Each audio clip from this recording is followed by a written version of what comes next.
Hey guys, it's Glenn. Happy Monday. Hope everyone's having a great day. So today I want to talk a little bit about the idea of perfectionism and when, being good enough is quote unquote good enough. So I was looking back on when I had started up this vlog again because I took about a 2-year hiatus since when I first started uploading stuff onto YouTube. And it's been about 4 months since I started doing this again regularly, and I've been about uploading a video every Monday for the last 4.5 months here now. And it's been a lot of fun.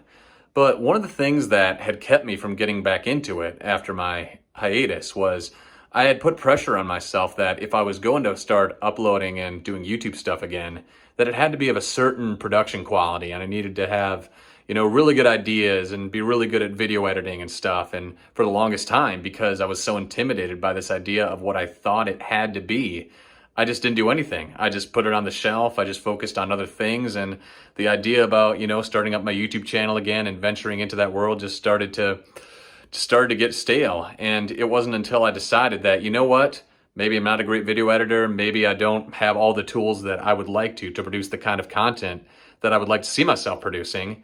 But I'm just going to take out my phone, start talking to the internet, and just get it going anyway.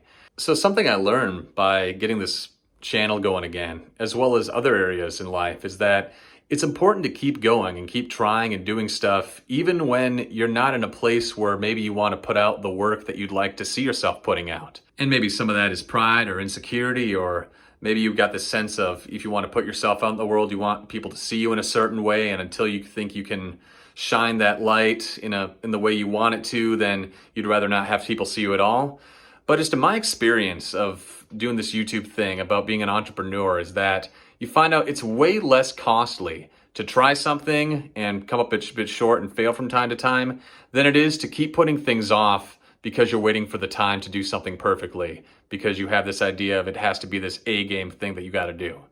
And there's certainly an amount of truth in that. Like, there are times where you really want to be on top of your game. You absolutely want to be stellar at what you do, or it might be better off, not doing something. So like if you got an audition for a big film role, or maybe you're taking a school entrance exam, or you got to perform open heart surgery on somebody, or you're in a Navy SEAL operation. At that point, you want to be on top of your game. You want to know exactly what you're capable of.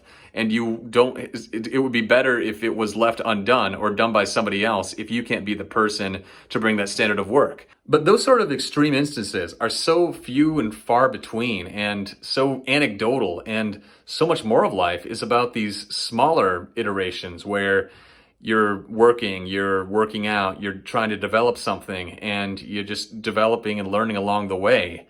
And that's the way that you can improve. Even for some of the more extreme examples that I listed out, being a doctor or a Navy SEAL or something, a lot of those people, they still had to go through the process of trying and learning and failing before they could get to the point that they were able to perform at the level that they need to. So maybe if you work ahead with something, maybe you'll waste some time on something that doesn't quite pan out. Maybe you'll spend some money in a business venture that doesn't go anywhere.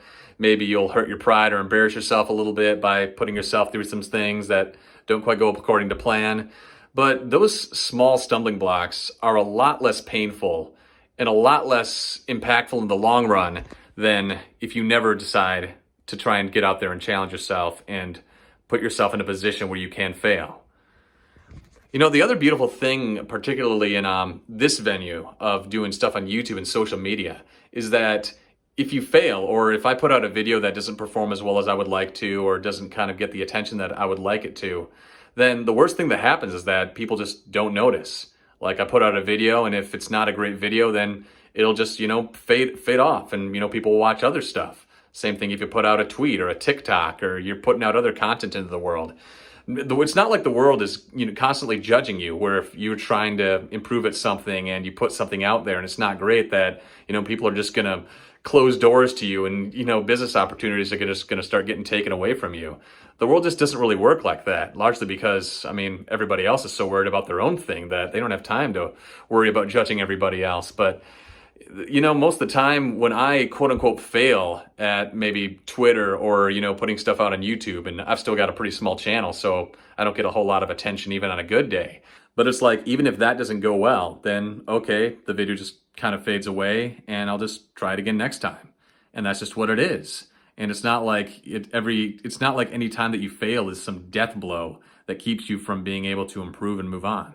So like with this channel, I don't always have the best idea for a video that I want to put out. I still have a lot to learn as far as video production and scripting and making this channel into something where I would ultimately like to see it at. But, you know, I'm learning a little bit at a time. I'm gradually building up my skill set, and most importantly, I'm just enjoying the process as I go along. And really, I think that's about the most important lesson, is that whether you do a good job or a bad job at something, as long as you find the process engaging and meaningful and it keeps pushing you towards the kind of path that you want to walk in your life, that's going to be way more important than the people you impress, the amount of money that you make, or any of these other lofty goals that you set for yourself. So yeah, you know, keep going, keep pushing forward. Don't let failures and stumbling blocks slow you down, and just enjoy the process. So that's been something I've been thinking about a bit more lately. Hope that's something that maybe resonates with you guys and something you can think about incorporating into your own approach in life as well. Till then, appreciate your time. This is Glenn checking out. Have a good one. Take care.